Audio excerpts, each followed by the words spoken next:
Teach your children this technique and I guarantee success in exams.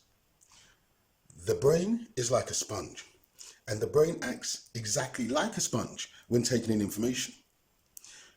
Now, what happens when a sponge gets more water than it can hold? It leaks because there's too much water, more water than the sponge can hold. And the brain acts in exactly the same way.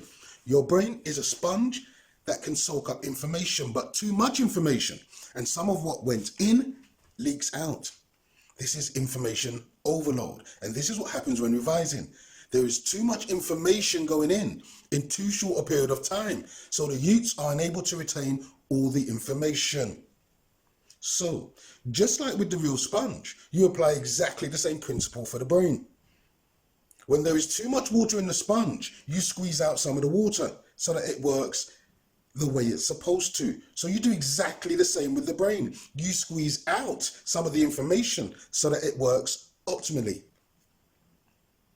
Now, school exams are not necessarily a measure of intellect. It's a measure of memory. Exams are a test of how much the child can repeat back what it is they've been told. Exams are purposefully designed to be stressful, but this is how you minimize the stress and maximize their potential to pass. There's one principle that needs to be understood. Every single word in existence has been made up. Shakespeare made up words which became part of the English language. When I was a youth, one of my brethren used to make up words all the time. And when he made up the words, people cracked up and then everyone started using that word. And he does the same thing to this day. I have an elder brother who does exactly the same thing. If he can't remember a word, he'll simply make up a word on the spot and you instantly know what he means. And it's funny. He's funny. But I'm going to give you the principle that everyone has the capacity to make up words. That's the principle.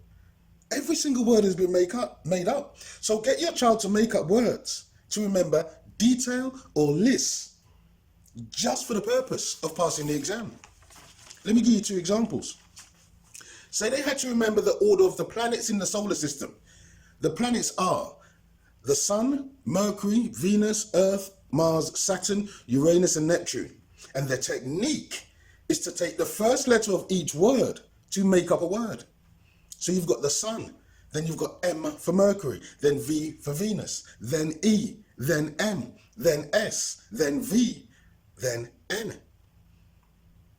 Take the first letter and you've got Sun, Mevem, Sun.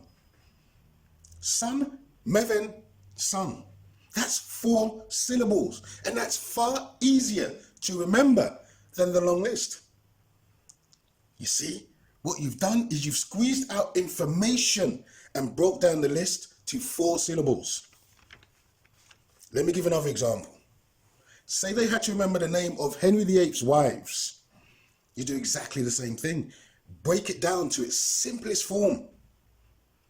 His wives were Catherine of Aragon, Anne Boleyn, Jane Seymour, Anne of Cleves, Catherine Howard, and Catherine Parr. Break it down. You got 3 cats, 2 Annes, and 1 Jane. Look at the order and take the first letter and you end up with C-A-J-A-K-K.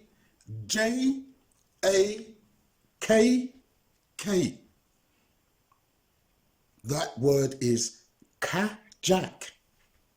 Kajak. And that's all you have to remember. It's 2 syllables.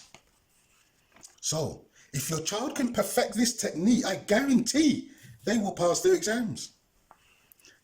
But as well, it takes pressure off them when revising for exams. And teach them to revise in short bursts of no more than 45 minutes. Because the brain is a sponge that absorbs information, but too much information at one time leads to information overload. And just like a sponge, information will leak out. Thank you for watching. Please share and subscribe. More videos coming soon.